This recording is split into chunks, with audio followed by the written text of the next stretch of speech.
tell, I have some chocolate mint. So in the middle, I'm gonna put my mojito mint, and I have my common mint over here that is already there. So I'm gonna put it right in front of my goose foods, and on the side of my mom. And the moms, as you should know, they protect us from deer. We have a large deer population here, so at this point we stop trying to keep them out. We just make sure that they don't come and again eat things that we want for our own food, our spices more specifically. So again, I'm gonna plant these, make sure that again no dirt on the leaves, because sometimes dirt enriches, but too much can also petrify the plant, and we don't want that. And yes, I already cleaned that dirt. You will see in a different video.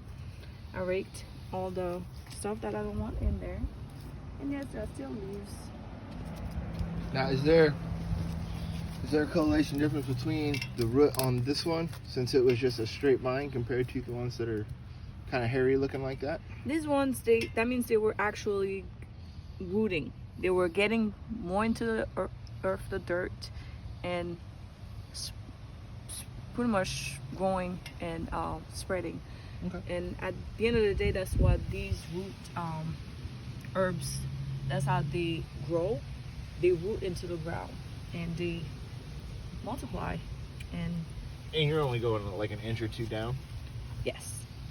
For this one, I'm gonna try to make it as wide as possible to compensate for the two different spot with the roots. And again, we try to not cover the leaves as best as we can. And again, I'm gonna make sure that whatever that's covered in dirt, any leaf that is in dirt, we wash them out. So again, these are my chocolate, and this is my mojito mint. And yes, like I said, I like to plant more than 3 at a time, just in case one does not make it. I'm not too bummed by that. So I'll at least know 2 out of the 2 should make it. I have a higher chance of survivability. And the last one.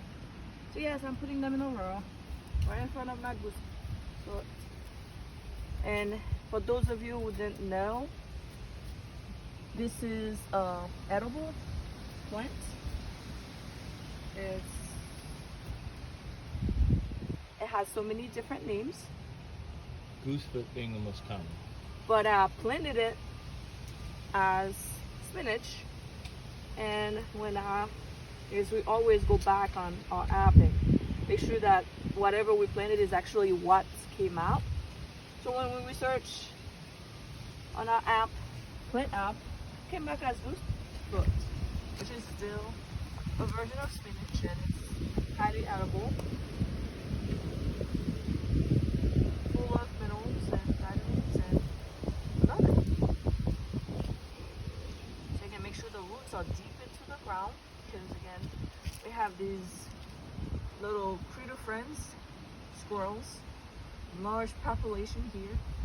But again, we don't want them to try to bury the nuts and unroot the herb. So again, this is mojito mint, and that's how you root it into the ground.